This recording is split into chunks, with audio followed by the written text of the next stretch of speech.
সাবেক যুগ্ম আহ্বায়ক অভয়নগর থানা বিএনপি, বিশিষ্ট ব্যবসায়ী সমাজসেবক, সাবেক সাধারণ সম্পাদক অভয়নগর থানা ক্রীড়া সংস্থা।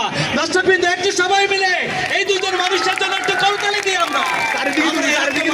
একেবারে আনন্দের সর্বোচ্চ পর্যায়ের মাত্রাটুকু আজকে আমরা উপভোগ করলাম। আমরা এই স্মৃতির স্মারক, এটি আমাদের এই কমিটির নীরব একটি ভালোবাসা।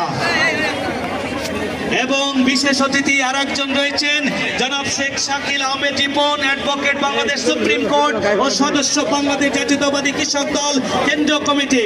তাকে আরেকটি স্মৃতি স্মারক তুলে দিচ্ছেন এই কমিটি নীরব ভালোবাসা, যেটি একসময় আমরা থাকবো না, এই সেই স্মৃতি স্মারক একসময় কথা বলবে, এই দোপাদি একাডেমির কথা বলবে, দোপাদি গ্রামের কথা বলবে, সেটি তুলে দিচ্ছেন আজকের এই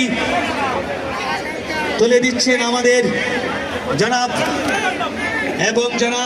মশিয়ার রহমান মশি, এবং প্রধান অতিথি রয়েছেন, তিনিও কিন্তু হাত দিয়েছেন এই পুরস্কারটি তুলে দেওয়ার জন্য। রয়েছে রাজু আহমেদ, ফারাজি ট্রেডিং এর স্বত্বাধিকারী, আর একজন এই ইয়াং জেনারেশনের এই জগৎকে এগিয়ে নিয়ে যাওয়ার একটি স্বপ্ন দেখে থাকেন সেই মানুষটি। এই মুহূর্তটি এরকম একটি স্মৃতি বন্ধন আমরা আরেকবার একটু করতালি দিচ্ছি। ভাই দর্শকবৃন্দ, দেখে চলেছে এরকম একটি